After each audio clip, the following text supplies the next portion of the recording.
Hi అండి, అందరికీ నమస్కారం. Welcome to my YouTube channel. ఇప్పుడే అందిన వార్త అండి. పెన్షనర్ల సంఘం మరొక సంచలన నిర్ణయం తీసుకోవడం జరిగింది. వివరాలు వీడియోలో తెలుసుకుందాం. వీడియో ఎక్కడ స్కిప్ చేయకుండా ఎండ్ వరకు చూస్తే అప్పుడే పూర్తి ఇన్ఫర్మేషన్ అర్థమవుతుంది. అలాగే వీడియో నచ్చినట్లయితే లైక్ చేయండి. ఇంకా సబ్స్క్రైబ్ చేసుకున్నట్లయితే మన ఛానల్ సబ్స్క్రైబ్ చేసుకోవడం ద్వారా నేను చేసే ప్రతి ఒక్క వీడియో మీ వరకు రీచ్ అవుతుంది. ఇక విషయానికి వచ్చినట్లయితే ఏపీ ఎన్డీఏకు మద్దతు ప్రకటించిన పెన్షనర్ల సంఘం సుజనా చౌదరిని గెలిపించాలని అయితే రిక్వెస్ట్ చేసిందండి. పెన్షనర్ల సంఘము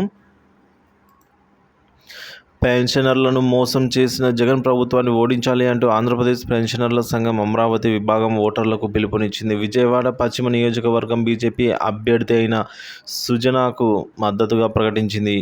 ఎన్డీఏ అభ్యర్థులకు ఓటు వేయాలంటూ కరపత్రాలను సుజనా చౌదరి ద్వారా విడుదల చేశారు. జగన్ ప్రభుత్వానికి వ్యతిరేకంగా ఓటేయాలని, ఎన్డీఏ కూటమిని గెలిపించాలని పెన్షనర్ల సంఘం తమ కరపత్రాల్లో విజ్ఞప్తి చేసింది. ఉద్యోగులు, టీచర్లు, పెన్షనర్లకు చెల్లించవలసిన బకాయిలు 30,000 కోట్ల వరకు ఉందని సంఘం వివరించిందండి. సో జగన్ ప్రభుత్వం విధానాలతో అందరి బతుకులు రోడ్డున పడ్డాయని సంఘం నేతలు దుయ్యబట్టారు.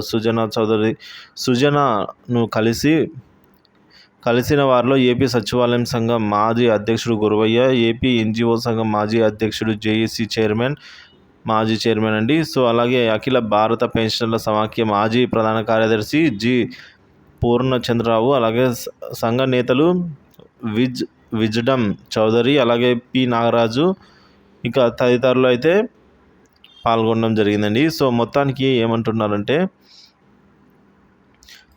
ఎన్డీఏకు మద్దతు ప్రకటించి సుజనా చౌదరిని అయితే గెలిపించాలని రిక్వెస్ట్ చేయడం జరిగింది.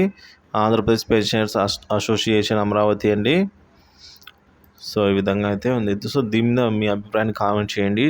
వీడియో నచ్చినట్లయితే లైక్ చేయండి, షేర్ చేయండి. Thank you for watching this video.